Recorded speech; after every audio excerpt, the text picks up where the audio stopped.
জুলাই ভাস্কর্য নিয়ে অনেক সমালোচনা হচ্ছে, বিষয়ে কি পদক্ষেপ নেওয়া আপনি মনে করেন? যেগুলো মানুষের আকৃতি দিয়ে তৈরি, নিয়ে সর্বপ্রথম আওয়াজ মনে হয় আমরাই তুলেছিলাম। অনেক হুজুররা বা হুজুরদের সংগঠনও দেখলাম দাবি জানাচ্ছে যে হেফাজতের যাদের ভাস্কর্য সেখানে রাখা হয়েছে, যেগুলোর চেহারা বোঝা যায়, আকৃতি বোঝা যায়, এগুলো সরিয়ে দেওয়া উচিত। আমি মনে করি হেফাজতের ভাস্কর্যের জন্য তো আলাদা মাসালা না, আর অন্য ভাস্কর্যের জন্য আলাদা মাসালা না, মাসালা তো সব একই।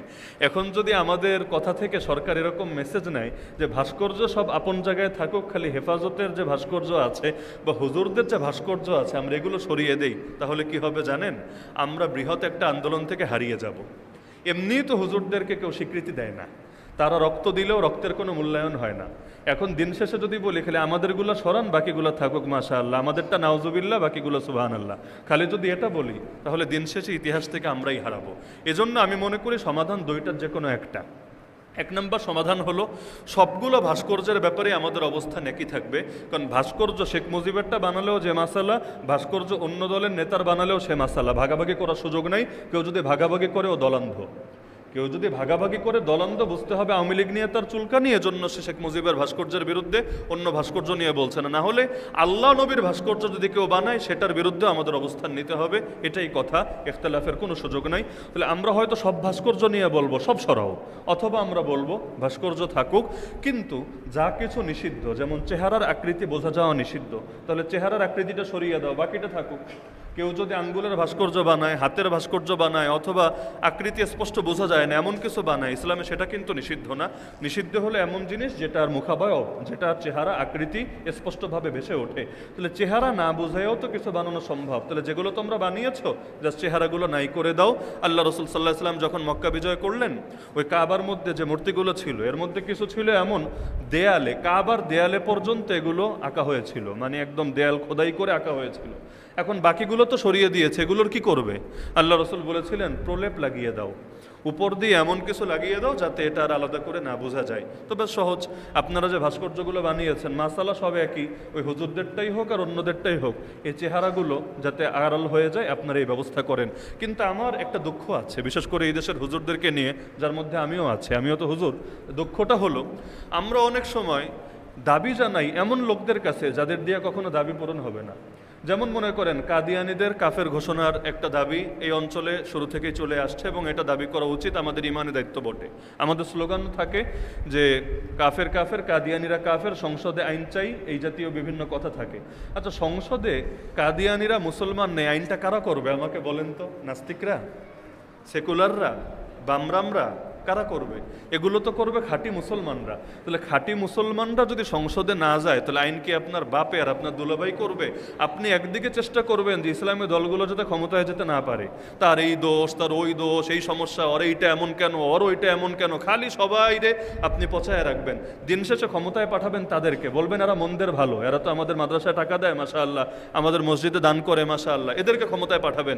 এরপর বলবেন কাদিয়ানির বিরুদ্ধে, হিজবুত তাওহীদের বিরুদ্ধে, অমুকের বিরুদ্ধে, তমুকের বিরুদ্ধে। ভাই মনে রাখেন, ওরা কাদিয়ানীদের বিরুদ্ধে কখনোই অবস্থান নেবে না। কারণ কাদিয়ানের বিরুদ্ধে অবস্থান নিলে, কাদিয়ানীদের হেড অফিস কোথায়? লন্ডনে, ব্রিটেনে। তো আজকে যদি কাদিয়ানের বিরুদ্ধে অবস্থান নেয়, দেখবেন পুরো ব্রিটেন না, খালি গোটা ইউরোপীয় ইউনিয়ন, জাতিসংঘ, আমেরিকা, পশ্চিমা বিশ্বে একযোগে মাঠে নেমেছে। বিবিসি, সিএনএন, রয়টার্স সব গরম হয়ে গিয়েছে। বলবে দেখো বাংলাদেশে সংখ্যালঘুর অধিকার হরণ করা হচ্ছে। সংখ্যালঘু মানে খালি হিন্দু খ্রিস্টান না, এই কাদিয়ানীদেরকেও সংখ্যালঘু হিসাবে চিহ্নিত করে সারা দুনিয়া এমন অবস্থান নেবে সরকারের গদি নড়ে যাবে। এজন্য আপনারা আন্দোলন করে একদম যদি হাজার লাশও পড়ে যায়, দেখবেন সরকার এগুলোতে নাক গলাবে না। যেই সরকারই আসুক না কেন, একমাত্র সেই সরকারই এগুলো নিয়ে গরম হবে যেই সরকারের গদির চাইতেও আল্লাহর ভয় বেশি আছে। যে আল্লাহর ভয় এই পরিমাণ আছে, প্রয়োজনে শহীদ হবে, তবুও গদি নিয়ে চিন্তা করবে না, আদর্শে আপোষ করবে না। ওই রকম সরকার যতদিন না আসবে, খালি মিছিলই হবে, লং মার্চই হবে, মহাসমাবেশী হবে, কাজের কাজ কিছু হবে না। এজন্য ক্ষমতায় কাদের পাঠাবেন ওইটা চিন্তা করেন, এরপর আইন কি বানাবেন ওইটা নিয়ে কথা বললেন। না হলে এই 54 বছর গিয়েছে, আরও 500 বছর যাবে, তবু আমাদের দাবি কখনো আদায় হবে না। আল্লাহ আমাদের বুঝ দান করুন। ছাত্র কমছে, মাদ্রাসায় ছাত্র বাড়ছে, এর আসল কারণ কি বলে আপনি মনে করেন? বিগত কয়েক বছর থেকে, বিশেষ করে করোনার পর থেকে আমরা এটা দেখতে পাচ্ছি। অনেকগুলো কারণ এখানে জড়িত, কোনো একটাকে সুনির্দিষ্টভাবে কারণ বলার সুযোগ নেই। এক নম্বর কারণ হলো করোনার সময় দীর্ঘদিন যখন স্কুল কলেজগুলো বন্ধ ছিল, কিন্তু কওমি মাদ্রাসাগুলো আবার খোলা ছিল, এক দুটো বাদে অধিকাংশ খোলাই ছিল। তো মানুষ চিন্তা করেছে বাচ্চা কাচ্চা বেশি দিন বাসায় থাকলে অনেক ধরনের সমস্যা হয়, বিভিন্ন দুষ্টমিতে জড়িয়ে যায়, পড়ালেখার আগ্রহ হারিয়ে ফেলে। তো সেই সময় বাংলাদেশে অনেকেই চিন্তা করেছে তাহলে ঘরে বসিয়ে না রেখে আমরা মাদ্রাসায় দিই। তো পরবর্তীতে যেটা হয়েছে, দিয়েছিল সাময়িক হিসাবে, যে কয়দিন স্কুল না খুলবে একটু কোরআন শিখুক, হাদিস শিখুক, আরবি শিখুক, কিন্তু পরে মজা পেয়ে গিয়েছে। এখন মজা পাওয়ার কারণে এখন আর ওই লাইনে যায় নাই, বরঞ্চ কেউ হাফেজ হয়ে গিয়েছে, কেউ আলেম হওয়ার চেষ্টায় আছে। এমনকি অনেক মেয়েদের এমন সেই করোনার সময় দেশে বিয়ের পরিমাণও বেশি ছিল, এমনকি বাল্যবিবাহ বেশি হয়েছে। কেন? চিন্তা করেছে ঘরে বসিয়ে রেখে কী লাভ, আরও বিভিন্ন অনলাইনের কারণে, মোবাইলের কারণে বিভিন্ন ফিতনাও হচ্ছিল, তো মানুষ বিয়ে শাদী দিয়েছে। তো করোনার সময় এক ধাক্কা গেল। দ্বিতীয় হলো, বিগত সময়ে আমাদের পলাতক নেত্রী শিক্ষা সিলেবাসে এমন কিছু জিনিস ঢুকিয়েছিল, তিনি ঢুকিয়েছেন এমন না, কিন্তু তার সরকারের লোকেরা অথবা বিভিন্ন দায়িত্বশীল লোকেরা ঢুকিয়েছে। ওই যে শরীফ শরীফার গল্পের কথা শুনেছিলেন, সমকামিতা, নাস্তিকতা, বিভিন্ন ধরনের শয়তানি ভণ্ডামি, এগুলো সিলেবাসে ঢোকানো হয়েছে। তো একটা সময় ছিল এমন হুজুররা এগুলো নিয়ে আলোচনা করতো না। হুজুরদের আলোচনা ছিল আসমানের উপরে আর মাটির নিচে, তুলনামূলক অধিকাংশ জন। এখন আলহামদুলিল্লাহ মানুষ সচেতন, অনলাইনের কল্যাণে আরও সচেতন। এগুলো নিয়ে সারা বাংলাদেশে প্রত্যেক ওয়াজে, প্রায় প্রত্যেক মসজিদে এত আলোচনা হয়েছে। মানুষ চিন্তা করেছে ডাক্তার ইঞ্জিনিয়ার পরে হবে, ইমানদার হওয়া লাগবে আগে। ইমান বাঁচাতে চাইলে আগে ইমান কোথায় ঠিক রাখা যাবে এটা দেখতে হবে, এরপর ইমান ঠিক থাকার পর যতটুকু হয় আলহামদুলিল্লাহ। ওইগুলোর একটা প্রভাবও এগুলোর মধ্যে পড়েছে। আর তৃতীয় কারণ হলো, আমাদের দেশের শিক্ষা ব্যবস্থা তো উন্নত হচ্ছে না, এমনকি সবচাইতে কম ব্যয়ও মনে হয় এখানে করা হচ্ছে। ডাকসুর ভিপি সাদিক কায়েম ও এক প্রোগ্রামে সে জানালো, আগে আমার এই তথ্য জানা ছিল না, যে ঢাকা বিশ্ববিদ্যালয়, প্রাচ্যের অক্সফোর্ডও কেউ কেউ বলে, ঢাকা বিশ্ববিদ্যালয় পর্যন্ত গবেষণা খাতে বাজেট জিরো। এটা আমার আগে জানা ছিল না, কল্পনায়ও ছিল না।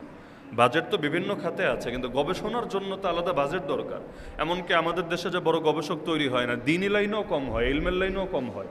পৃথিবীতে ইন্ডিয়া, পাকিস্তানে এমন বহুত আলেমের নাম বলা সম্ভব যাদেরকে সারা দুনিয়া চেনে। বাংলাদেশে আমাকে 10 জন আলেমের নাম বলেন, সারা দুনিয়া চেনে।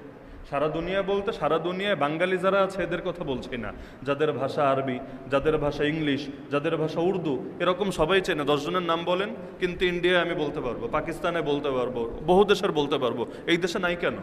বড় একটা কারণ, এখানে আমাদের পারিবারিক পেরেশানি, পারিবারিক চাপ এত থাকে, ওই দাওরায়ে হাদিস শেষ করে অনেকে মুফতি হবে ওই টাইমটাও পায় না, ফ্যামিলির বোঝা নিজের কাঁধে নেওয়া লাগে, পড়াশোনার সুযোগ পায় না, আর রাষ্ট্রীয় তো সহযোগিতা নাই, জিরো।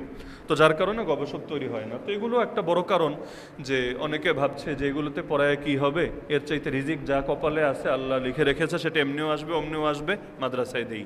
আর সর্বশেষ কারণ যেটা আমার চোখে মনে হয়, আলহামদুলিল্লাহ এখন মানুষ দেখতে পাচ্ছে যে আলেমদের মধ্যে অনেক সচেতন আলেম হয়েছে আলহামদুলিল্লাহ, যারা যুব সমাজকে বা শিক্ষিত প্রজন্মকেও ব্যাপকভাবে আকর্ষণ করতে পারছে। এগুলোর একটা প্রভাব আছে, মানুষ যাকে দেখে তার মতো নিজে হতে চায়, নিজের সন্তানদেরকে বানাতে চায়।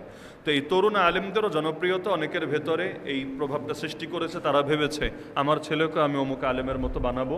তো এক কথায় সব মিলিয়ে এই ফলটা হয়েছে। আমি মনে করি খারাপ না, আমি মনে করি ভালো, আলহামদুলিল্লাহ।